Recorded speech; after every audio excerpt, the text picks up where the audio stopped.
Hello, traders. FX Pip Collector here. Today is Monday, October 21st, and this is my recap of the top view videos of the day. And the Euro US dollar came in number one today, so we're going to do a quick recap on the 1 hour time frame.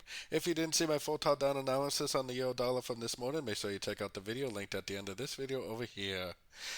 But first, don't forget to check out my website, fxpipcollector.com, if you'd like to get access to my swing trade signals, my daily members only live streams on Zoom, and my 34 video trading course, all included for only $30 per month. So the dollar pairs made another continuation pattern, another continuation of the trend. I'm telling you, trend traders have just absolutely been killing it on these pairs.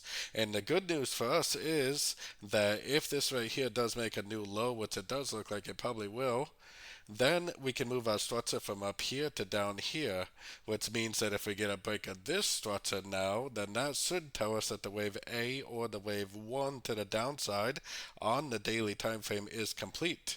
So that's definitely good news to have a much closer structure like that for a confirmation of the end of the wave A or the end of a wave 1.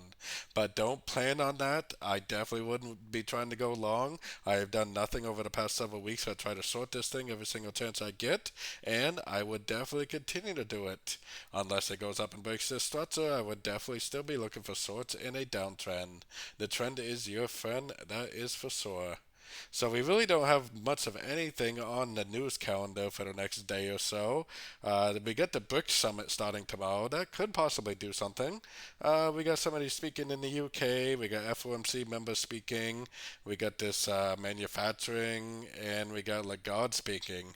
I really don't think that any of these are really that important at all. So I mean, maybe Lagarde and maybe the person in the UK speaking could do something, but the rest of them definitely not really much important movement out of that, in my opinion. So, most likely there will not be any news driven moves over the next 24 hours, but that doesn't mean that there won't be entries, possibly more continuation patterns. So, don't forget to join my free Discord group. It's a link down here in the corner. And as always, thank you and happy trading.